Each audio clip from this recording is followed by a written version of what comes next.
The following is a class on the Bhagavad Gita as it is, second chapter, text number 8 through 12, given by His Divine Grace, A.C. Bhaktivedanta Swami Prabhupada, recorded on November 27th, 1968, in Los Angeles.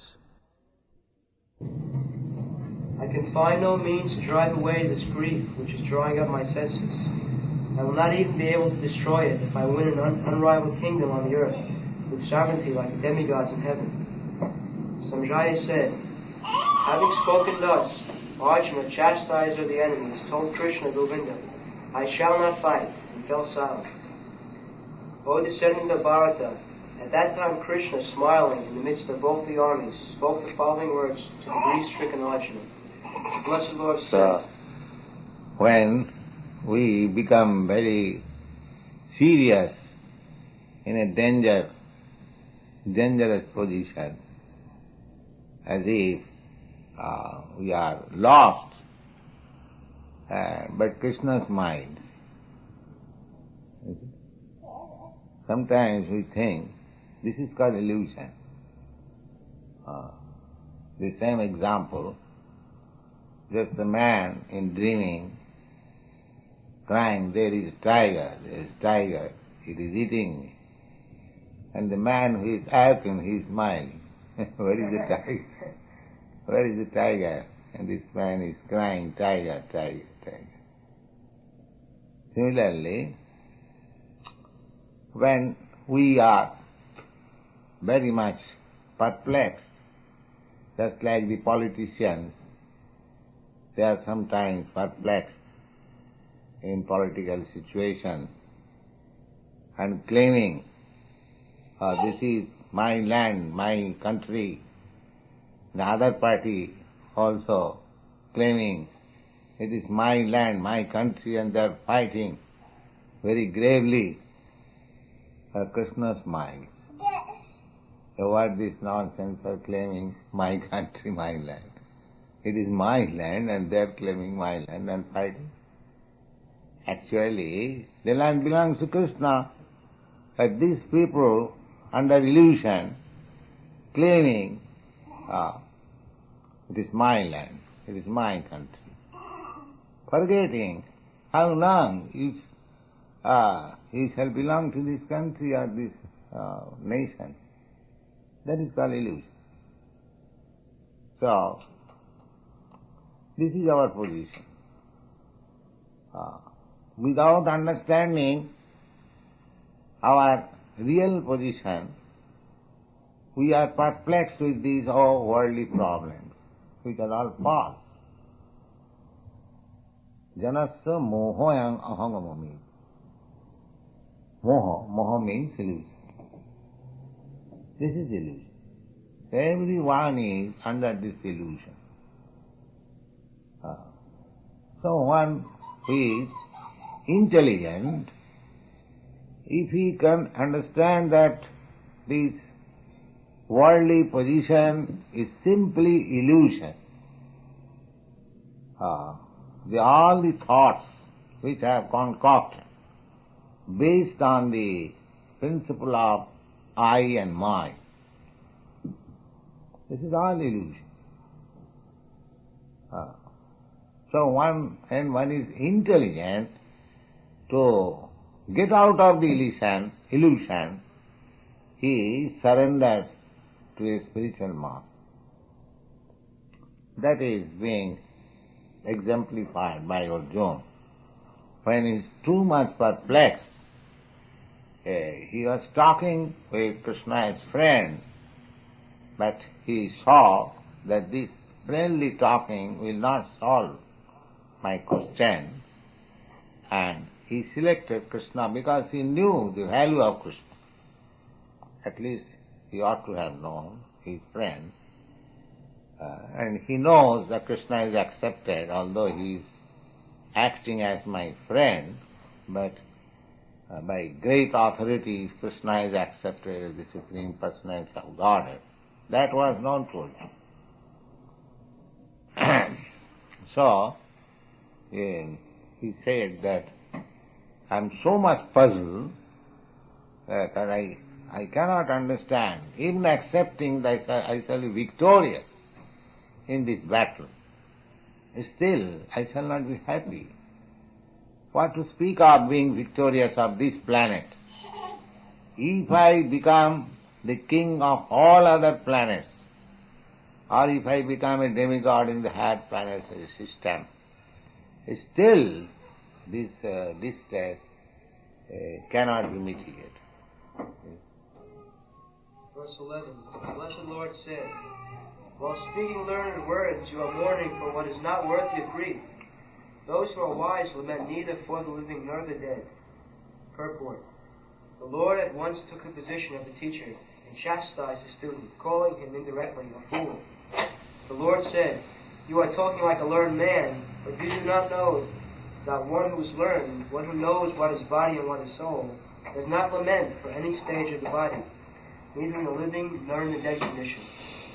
As explained in later chapters, it will be clear that knowledge means to know matter and spirit, and the controller of both.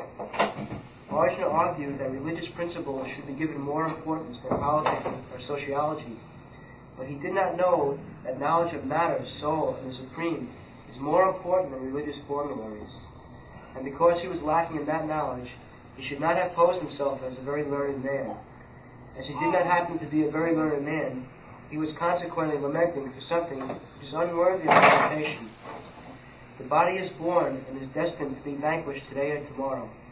Therefore the body is not as important as the soul. One who knows this is actually learned, and for him there is no cause for lamentation in any stage of the material body. 12. He says, Krishna says, that this body, either dead or alive, has nothing to be lamented. Dead body, suppose when the body is dead, it has no value. What is the use of lamenting? You can lament for many thousands of years, it will not come to life. So, there is no cause of lamenting on dead body, and so far spirit soul is concerned, that is eternal. Even it appears to be dead, or the death of this body, he does not die. So, why one should overwhelm, my father is dead, my such relative is dead, and crying. He is not dead. This knowledge one must have.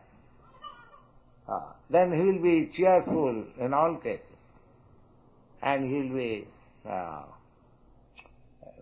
interested simply in Krishna consciousness. There is nothing to be lamented for the body, either alive or dead. That is being instructed by Krishna in this chapter. Go on. Never was there a time when I did not exist, nor you, nor all these kings, nor in the future shall any of us cease to be. Purport. In the Vedas, in the Katha Upanishad, as well as in the Svetasvatara Upanishad, it is said that the Supreme... Shita-shata. There are many Upanishads. They are called Vedas. Upanishads are the headlines of the Vedas. That's like in a chapter there is a headline. Similarly, these Upanishads are the headlines of the Vedas. Got open. There are 108 Upanishads. Principle. Out of that, 9 Upanishads are very important. So, out of those 9 Upanishads, Shita-shatara Upanishad, Taittiriya Upanishad, Aitareya Upanishad, Isha Upanishad, Mandu Upanishad, Mandukya Upanishad, Katho Upanishad, these Upanishads are very important. And whenever there is argument on some point, one has to give reference from this Upanishad. If one can give reference from the Upanishad, then his argument is very strong. Sabda pramana. Praman means evidence. Evidence, if you want to gain in your case, just like you have to give very nice evidence in a court. Similarly, according to Vedic culture, the evidence is praman. Praman means evidence, sabda praman. There are three kinds of evidences accepted by the learned scholar in Vedic culture. One evidence is pratyaksha. Pratyaksha means direct perception. Just like I am seeing you, you are seeing me. I am present, you are present. This is direct perception. And there is another evidence which is called anuman. Suppose in that room, I am coming just now, I do not know whether any person there is or not, but there is some sound. I can imagine, there is somebody. This is called anuman. In logic it is called hypothesis. That is also evidence. If by my bona fide suggestion I can give evidence, that is also accepted. So direct evidence and what is it called? Hypothesis or suggestion evidence. But the strong evidence is Sabda Praman. Sabda Brahma. That means Veda. If one can give evidence from the quotation of the Vedas, then it has to be accepted. Nobody can deny the Vedic evidence. That is the system. How it is so, Chaitanya Mahaprabhu has given very nice example. That is in the Vedas. Just like we keep corn cell in the deity's room, corn cell is considered very pure, transcendental. Otherwise, how you can keep before deity and you blow corn cell, you offer water with corn cell, how you can offer? But what is this corn cell? The corn cell is the bone of an animal. It is nothing but bone of an animal. But the Vedic injunction is that if you touch the bone of an animal, you will have to take bath immediately. You become impure. Now one may say, oh, this is contradiction. In one place it is said that if you touch the bone of an animal, then you have to purify yourself by taking bath immediately. And here the bone of an animal is in the deity's room. It is contradiction, is it not? If bone of an animal is impure, how we can place it in the deity's room? And if bone of an animal is pure, then what is the meaning of becoming impure and take bath? You will find similar contradiction in the Vedic injunction. But because it is said by the Vedas that bone of an animal is impure, you have to accept. But this bone of an animal, corn cell, is pure. Just like sometimes our students are perplexed when you say that onion is not to be taken, but onion is a vegetable. So, the Sabda Praman means the Vedic evidence should be taken in such a way that no argument. There is meaning, there is no contradiction, there is meaning. Just like several times I told you that cow dung is, according to Vedic injunction, is pure. And in India it is actually used as antiseptic. In villages especially, there is large quantity of cow dung and they are all over the house. They are smeared to make the house antiseptic. And actually, after smearing cow dung in your room, when it is dried, you will find refreshed, everything antiseptic. It is practical experience.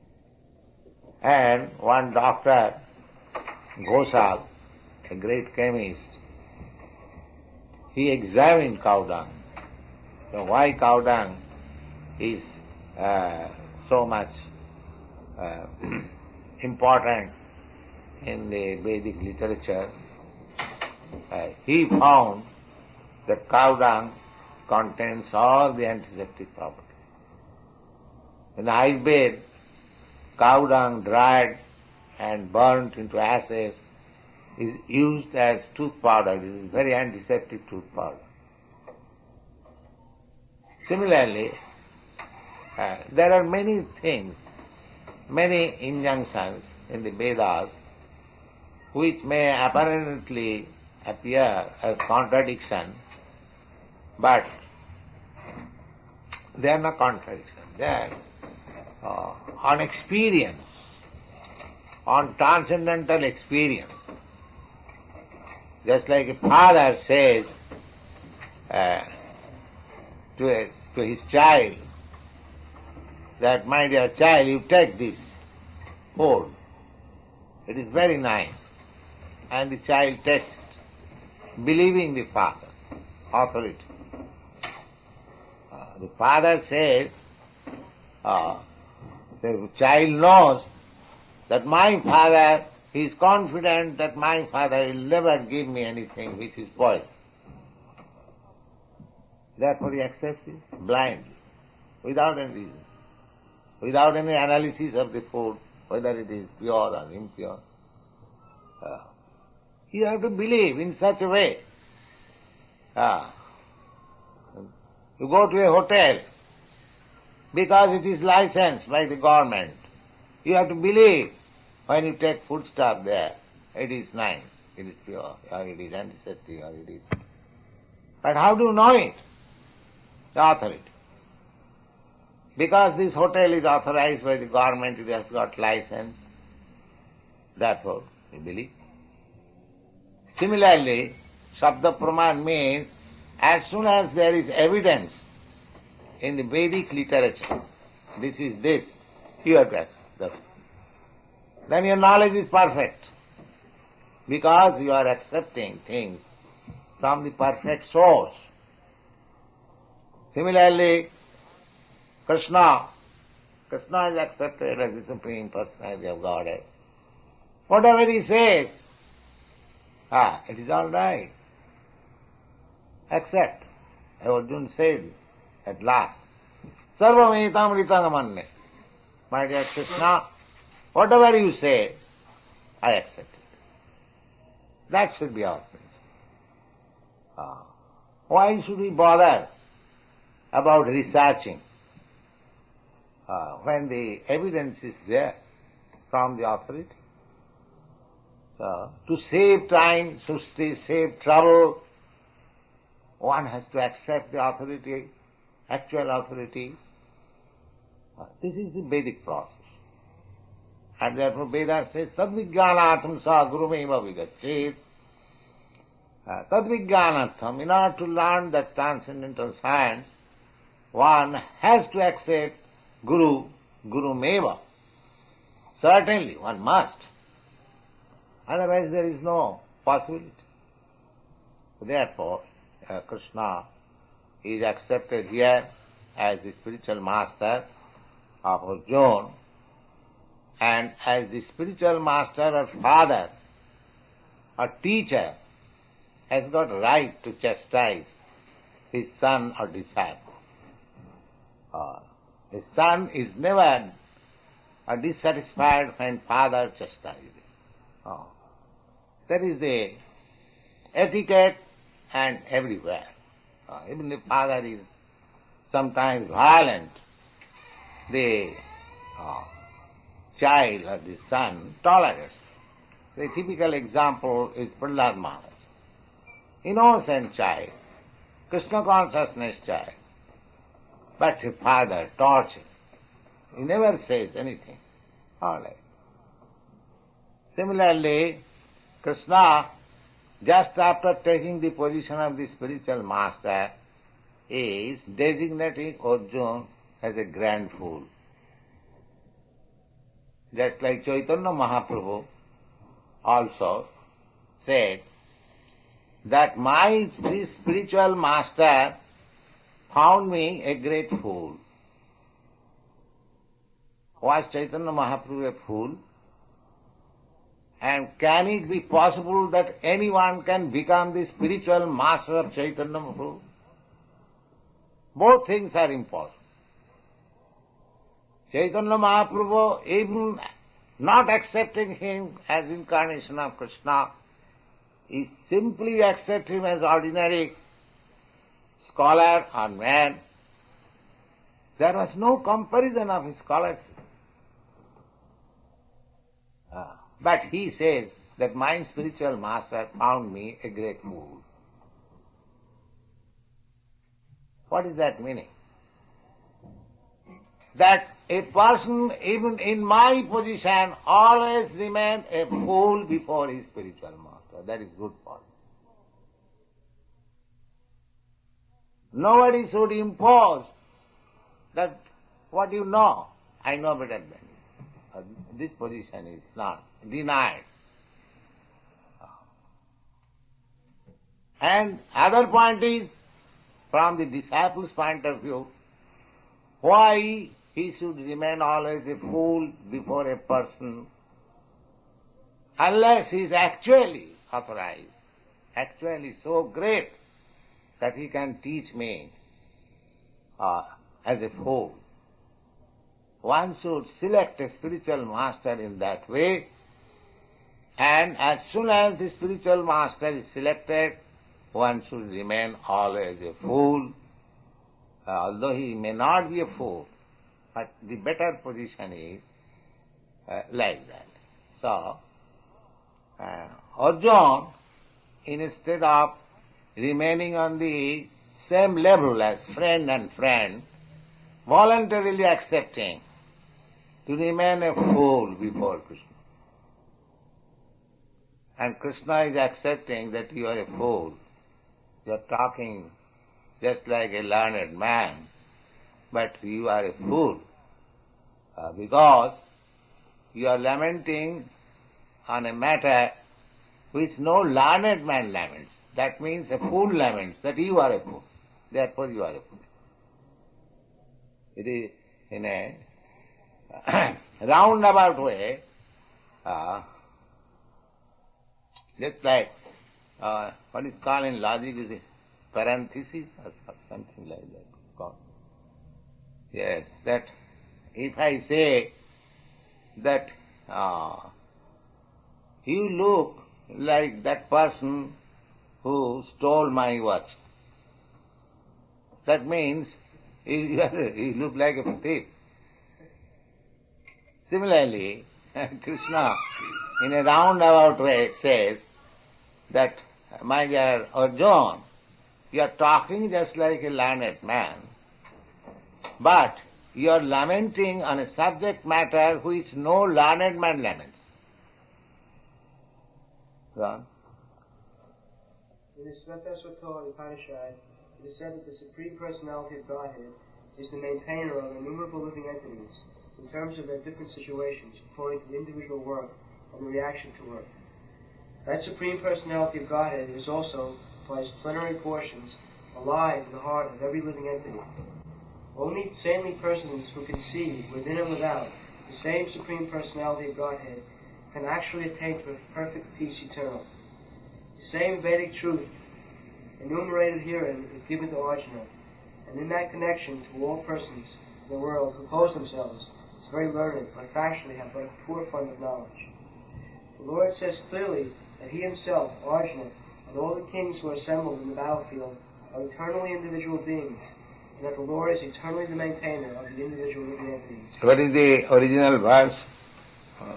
Is it? Never was there a time when I did not exist, nor you, nor all these Now, kings. never there was a time when I did not exist, nor you, nor these people. Now, he is analytically says, I, you, and first person, second person, and third person. That is complete. I, you, and other.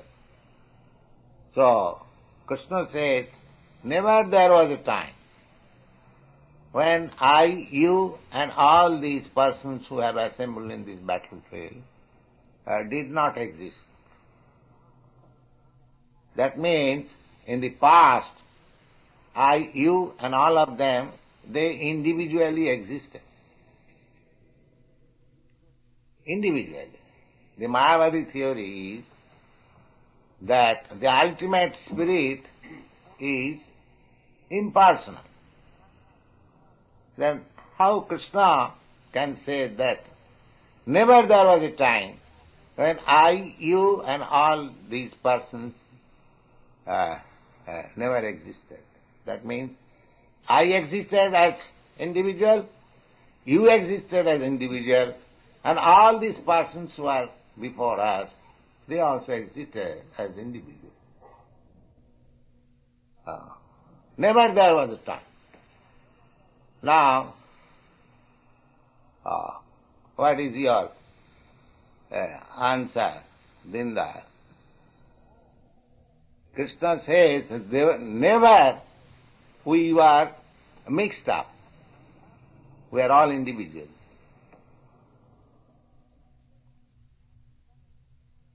And he said, never we shall remain, never there will be time when we shall not exist. That means in the past we existed as individual. In the present there is no doubt we are existing as individual. And in the future also we shall continue to remain as individual. Then when the impersonal conception comes at all, in the past, present, future, there are 3 times. And all the times we are individual. Then when God becomes impersonal, or I become impersonal, or you become impersonal, where is the chance? Now Krishna clearly says, and there was never a time when I, you, and all these individual kings or soldiers, and that there's not that we did not exist in the past. So in the past we existed as individual, and the present there is no doubt we are existing as individual. You are my disciple, I am your spiritual master, but you have got his individuality, I have got my individuality. If you don't agree with me, you can leave me. That is your individuality. So, if you don't like Krishna, you cannot become in Krishna consciousness. That is in individuality. So this individuality continues. Similarly, Krishna, if he does not like you, he may refuse you Krishna consciousness. Not that because you are following all the rules and regulations, Krishna is obliged to accept you. No. If he thinks that he is nonsense, I cannot accept. He will reject you. So he has got individuality, you have got individuality, everyone has got individuality. Where is the question of impersonalism come? There is no possibility. And if you don't believe Krishna, you don't believe Vedas, apart from anything else. Krishna is accepted as the supreme authority, the personality of Godhead. Then if we don't believe him, then where is the possibility of advancing in knowledge? There is no possibility of.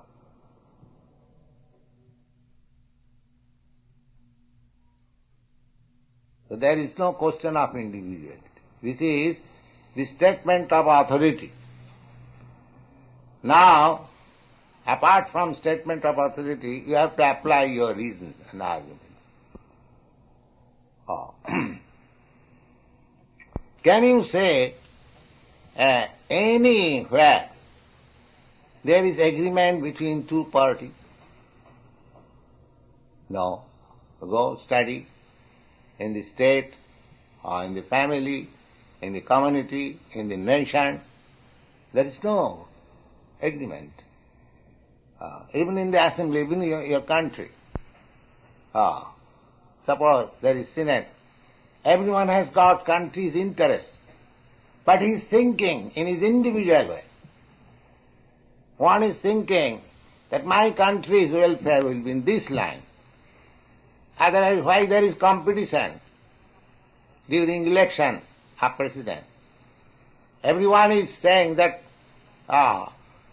America needs Nixon. And another president, he also says, America needs me. So, but why two? If America needs you, or you are both no, there is individuality. Mr. Nixon's opinion is something else, Mr. another candidate's opinion is something else. In the assembly, in the Senate, in the Congress, in the United Nations, everyone is fighting with his individual view. Otherwise, why there are so many flags in the world? You cannot say anywhere impersonality. Personality is predominating everywhere.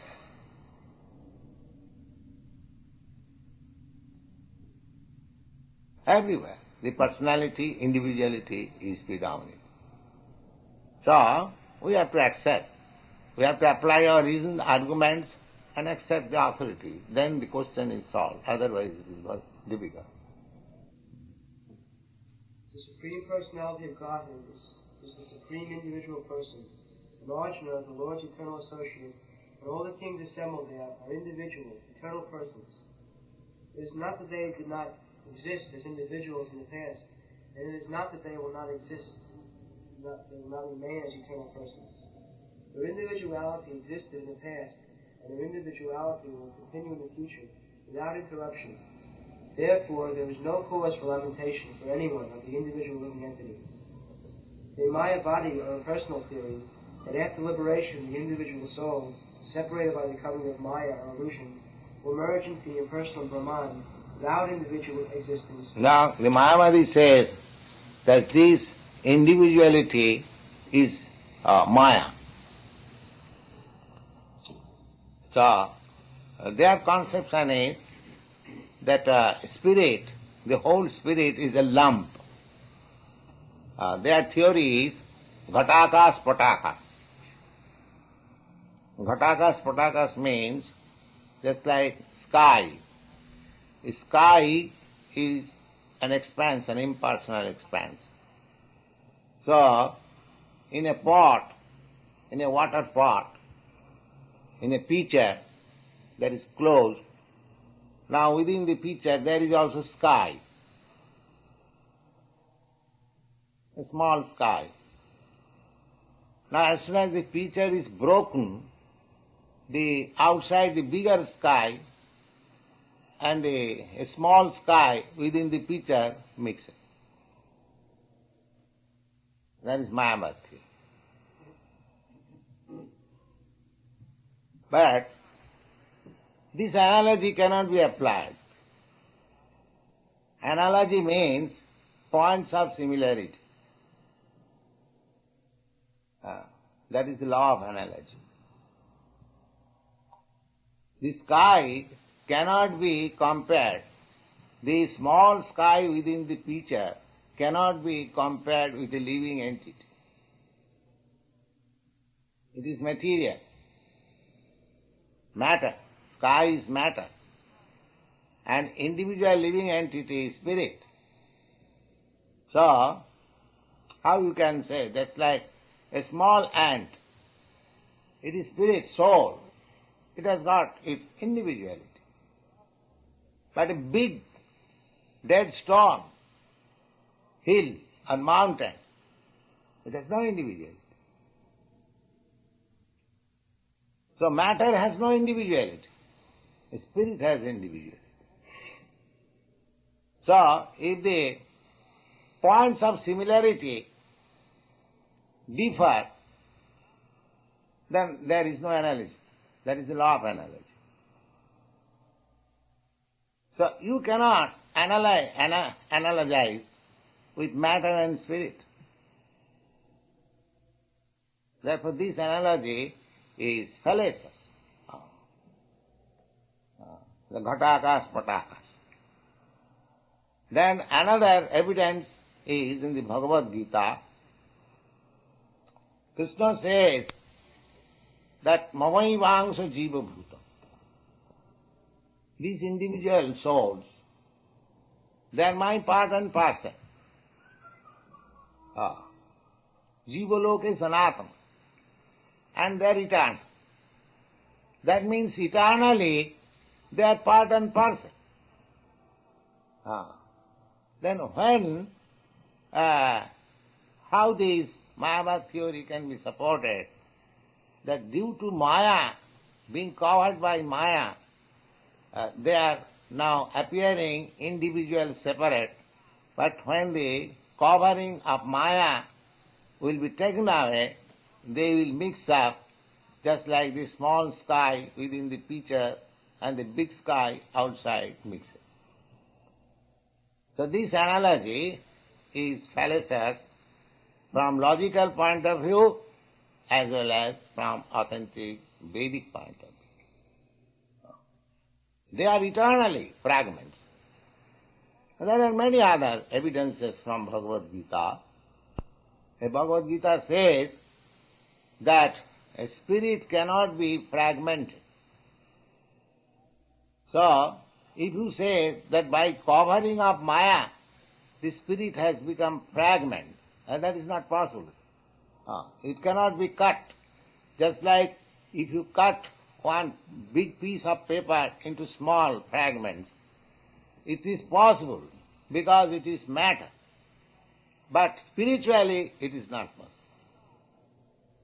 Spiritually, eternally, the fragments are fragments and the Supreme is Supreme. Krishna is the Supreme and we are fragmental parts, we are fragments, eternal. These things are explained in Bhagavad Gita in different places very nicely. I request you all to keep one copy of this Bhagavad Gita, every one of you, and read it carefully. And there will be examination in the coming September. So, of course that is voluntary, but I request you to prepare for the examination next September. And one who will pass the examination will get the title Bhakti Shastra. Have you distributed that? Yes. Go on. There is a theory that we only think of individuality in conditioned states supported herein.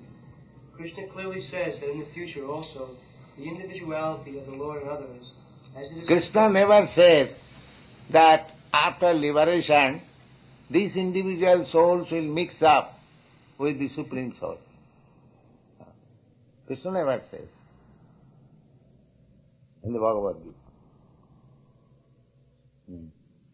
Krishna clearly says that in the future also the individuality of the Lord and others, as it is confirmed in the Upanishads, will continue eternally.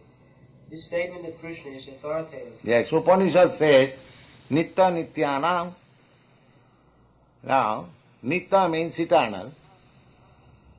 And the Supreme Lord is the supreme eternal,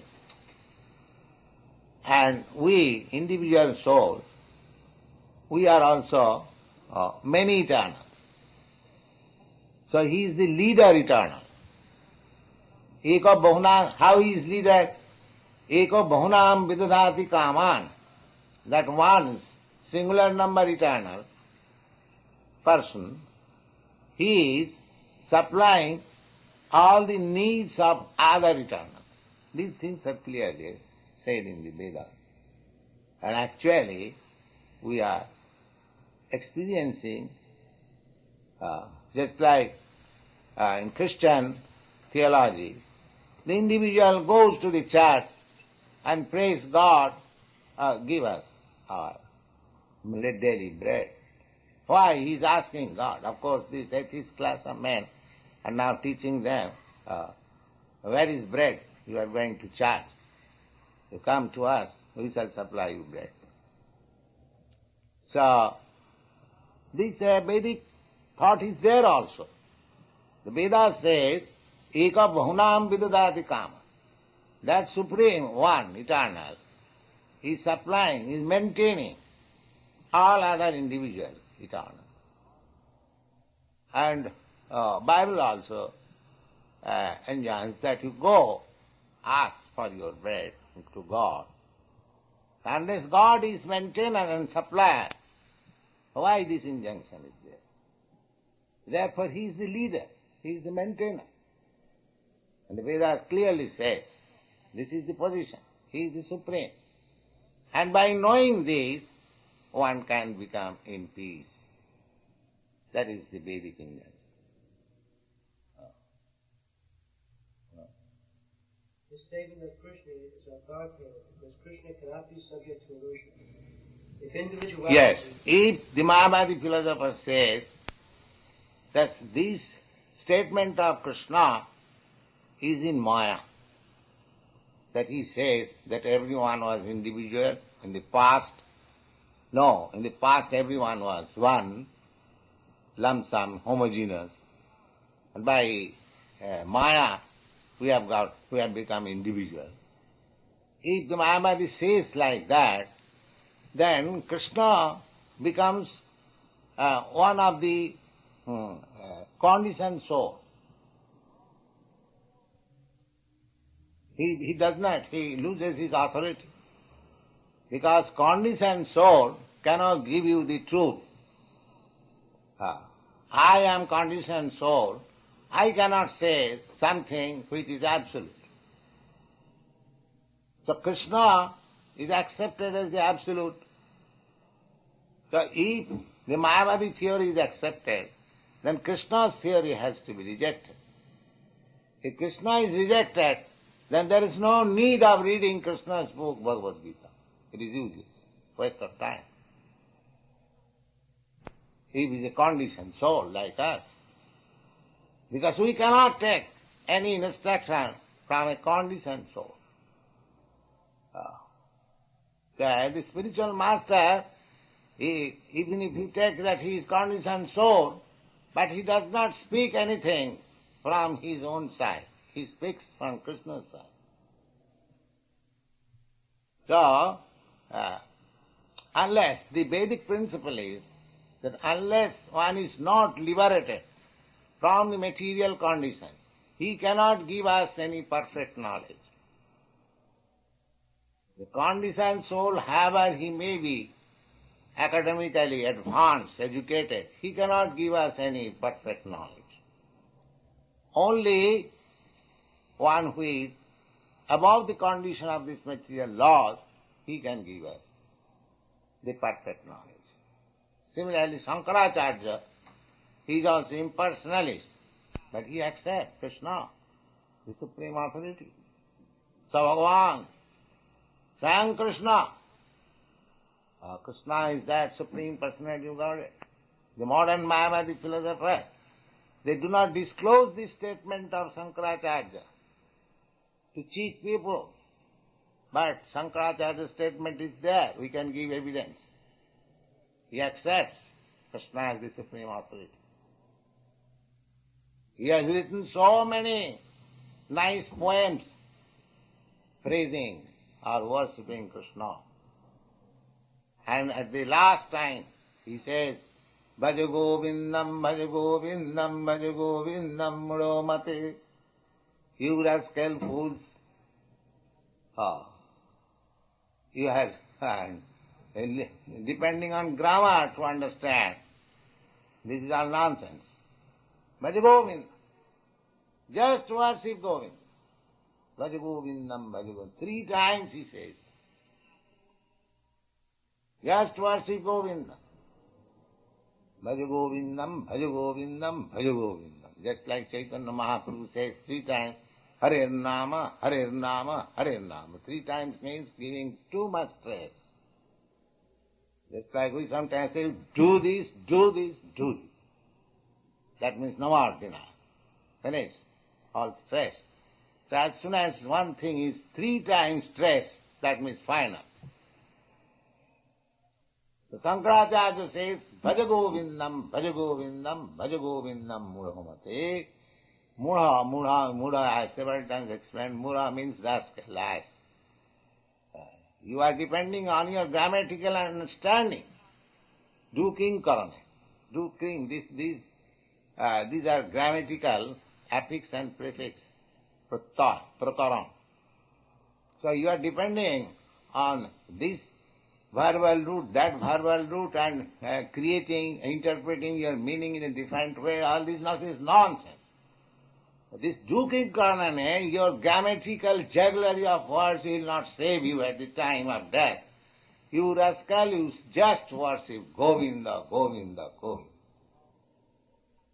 That is the instruction of Sankaracharya. Because he was a devotee, he was a great devotee. But he pretended to be an atheist because he was to deal with the atheist. Unless he presents himself as an atheist, the atheist followers will not hear him. Therefore he presented Mayavad philosophy for the time being. The Mayavad philosophy cannot be accepted eternally. The eternal philosophy is Bhagavad Gita. That is the verdict. Go on. Individuality is not a fact, so Krishna would not have stressed us so much, even for the future. The Mayavadi may Yes, he says that there was no such time when we are not individual, and there will be no such time in the future when we shall not remain individual. And so far present is concerned, we are all individual, you know. So where is the possibility of losing individuality? Become impersonal? No. There is no possibility.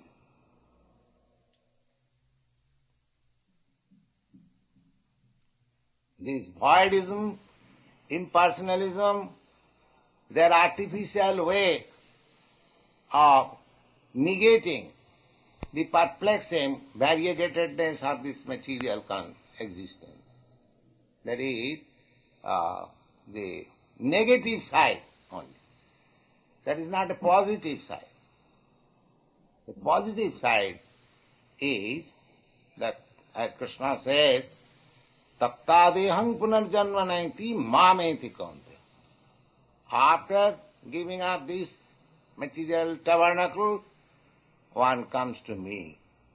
Just like after leaving this room, you have to enter another room. You cannot say that after leaving this room, I shall live in this car. Similarly, after leaving this body, if you go to Krishna and the spiritual kingdom, your individuality will be there, but you will have that spiritual body. When there is spiritual body, there is no perplexity. Just like your body is different from the body of the aquatics. The aquatics, they have no disturbance in the water because their body is made like. They can live there peacefully. You cannot live. Similarly, the fishes, if you take them out of the water, they cannot live. Similarly, because you are spirit soul, you cannot live peacefully in this material world. This is foreign. But as soon as you enter into the spiritual world, your life is eternal, blissful, and full of knowledge. Real peace. Tattadehang punarjanmanaiti. Krishna says, after leaving this body, he does not come to these perplexities, the material world. Mameti, he comes to me. Me means his kingdom, his paraphernalia, his associates, everything. If some rich man or some king says, all right, you come to me, that does not mean that is impersonal. If the king says come to me, that he has got his palace, he has got his secretary, he has got his nice apartment, everything is there. How he can be impersonal? But he says only come to me. This me means everything. This me does not mean impersonal. And we get information from Brahma Samhita, Lakshmi sahasra sata samrama sebhamanam surabhi ravipalayantam. So he is not impersonal. He is raising cows. He is with hundreds and thousands of goddess of fortune, his friends, his paraphernalia, his kingdom, his house, everything is there. But there is no question of impersonality. Yes. Mayavadi may argue that the individuality spoken of by Krishna is not spiritual but material. Even accepting the argument that the individuality is material, how can one distinguish Krishna's individuality? They also think of Krishna therefore as material. And that is also condemned by Krishna, you will find, avajananti manga murha manasim tanumas. Because I have appeared just like a human being, these rascals derided me that I am also one of them. Mudha. Mudha means rascal. Just like Dr. Radhakrishnan says, it is not to Krishna. Krishna, it is the soul within the Krishna. That means he identifies Krishna as one of us. His body and his soul different. But Krishna is not. Krishna says, Samavami Atmamaya. I appear in my own original stature. I do not change. We change. The individual soul, Prakriti Kriyamanani. He is conducted by, influenced by this Prakriti nature. But he is not conducted or influenced by the nature. He comes in his own influence. As he is. Tamaya. This is the distinction. Therefore he does not change body. When I come, I change body. This time I may have this body, next time I may have another body. That is material. And therefore I forget. Just like Krishna says in the 4th chapter, that many times you and I came, we have forgotten. Because we change our material body, therefore we forget. These things all will be explained. Gone. Krishna affirms his individuality in the past and confirms his individuality in the future also. He has confirmed his individuality in many ways. The impersonal Brahman has been declared as subordinate to him. Krishna has maintained spiritual individuality all along, and if he is accepted as an ordinary conditioned soul and individual consciousness, then his Bhagavad Gita has no value as an authoritative scripture. A common man with all the defects of human frailty is unable to teach that which is worth hearing. Bhagavad Gita is above such literature. No mundane book compares with the Bhagavad Gita. When one accepts Krishna as an ordinary man, the Bhagavad Gita loses all importance. The Mayavadi argues that the plurality mentioned in this verse is conventional and that the plurality refers to the body. But previous to this verse, such a bodily conception has already been condemned. After condemning the bodily conception of living entities, how was it possible for Krishna to place a conventional proposition on the body again? Therefore the plurality is on spiritual grounds, as is confirmed by great teachers like Sri Ramanuja. It is clearly mentioned in many places in the Bhagavad Gita that this spiritual plurality is understood by those who are devotees of the Lord. Those who are envious of Krishna as the Supreme Personality of Godhead have no bona fide access to the great literature. The non-devotee's approach to the teachings of the Bhagavad Gita is something like a bee looking on a bottle of honey. One cannot have a taste of honey unless one can taste within the bottle. Similarly, the mysticism of the Bhagavad Gita can be understood only by devotees. No one else can taste it, as is stated in this 4th chapter of the book. Nor can the Gita be touched by persons who envy the very existence of the Lord. Therefore, the Mayavadi explanation of the Gita is a most misleading presentation of the whole truth.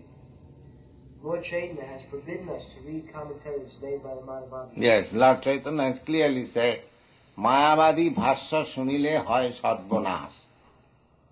One meets a disaster if he hears a Mayavadi philosopher to understand Vedic literature. That is his injustice. Mayavadi bhasya sunile hoy sadvanas. Sadvanas means disaster.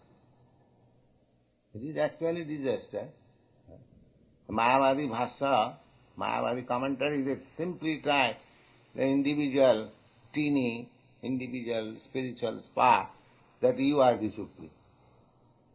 So he is just Dr. Frog. They popped up when at one time it will burst. Therefore it is disastrous. It is disaster. Mayavadi bhasya sunile hai sadvana.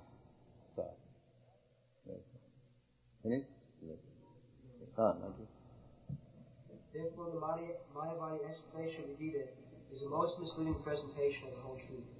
Lord Chaitanya has forbidden us to read commentaries made by the Mayavadis and warns that one who takes an understanding of the Mayavadi philosophy loses all power to understand the real mystery of the Gita. If individuality refers to the empirical universe, then there is no need for teachings of the Lord. The plurality of the individual souls of the Lord is an eternal fact, and it is confirmed by the Vedas as above mentioned. So you read very carefully Bhagavad Gita. You have to meet so many opposing elements, so you have to argue and convince them.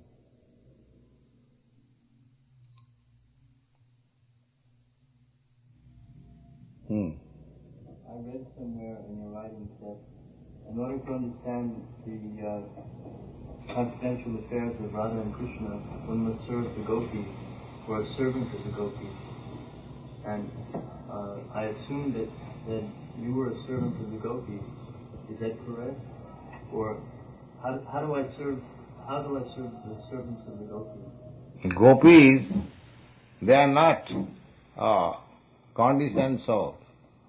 They are liberated spirits. So first of all, you have to come out from this conditioned life. Then the question of serving gopi will come. Don't be, at the present moment, very eager to serve gopi. Just try to get out of your conditional life. Then time will come when you will be able to serve gopi. In this conditional stage, we cannot serve anything. Krishna is but furniture. But Krishna gives us opportunities to accept service in this Archa Marga. Just like we keep the deity of Krishna of Prasadam under regulation, under principle. So we have to make advance in this way. This chanting, hearing and worshipping in the temple, arati, offering prasadam. In this way, as we make advance, then automatically Krishna will reveal to you and you will understand your position, how you have to. Gopis means who are always constantly engaged in the service of the Lord. So that eternal relationship will be revealed. So we have to wait for that. Immediately we cannot imitate serving gopis. That's a good idea that we shall serve gopis, but it will take time, not immediately. Immediately we have to follow the rules and regulations and routine work, yes. Do the liberated souls also seek after this Krishna consciousness? Those that have become free? They become perfect in Krishna consciousness. Liberated soul means we are just trying to be Krishna conscious. We are not actually in full Krishna consciousness. We are just like a diseased person is trying to be recovered. So one who is recovered, there is no question of his healthy life. We are trying to be healthy, our present position. So we are trying to be Krishna conscious. So one who is liberated is nothing but Krishna conscious.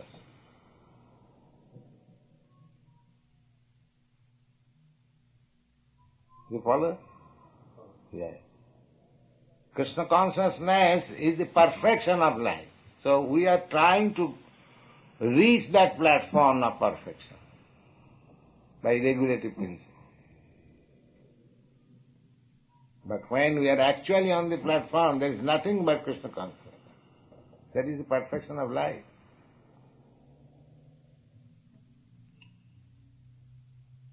That is our actual liberated stage. Jiver Sarupa Nitya Krishna Das. That is our Sarup. Sarup means actual constitutional position. And Mukti, liberation, means to come to that real position.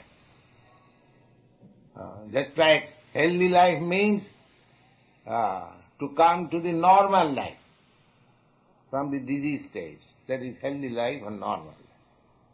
So Krishna consciousness is our normal consciousness. This normal consciousness is now polluted. We have got so many other consciousness.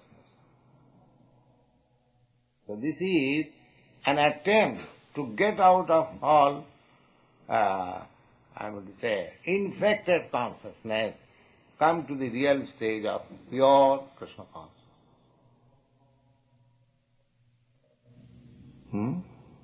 It says in Srimad Bhagavatam that Vyasadeva was afraid that Sudha Goswami, when he was born, would leave home because he was already a liberated soul. Yes. But he was attracted to Krishna's pastime. Yes. So, That is the sign of liberation. Because to become attracted by Krishna, that is our normal condition. So he was liberated, therefore normally he became attracted with Krishna's pastime. That is his normal life. One who is not attracted by Krishna's pastime, he will be attracted by President Johnson's pastime. One has to be attracted. One has to be attracted by the dog's pastimes. Don't you see a person how he is serving the dog stands, passes urine, he also stands. He is a human being and he is waiting for the dog passing urine. How much he is attending the pastimes of the dog. So if you are not attracted by the pastimes of God, then you will have to be attracted by the pastimes of the dog. There is no other alternative. Either Maya or Krishna.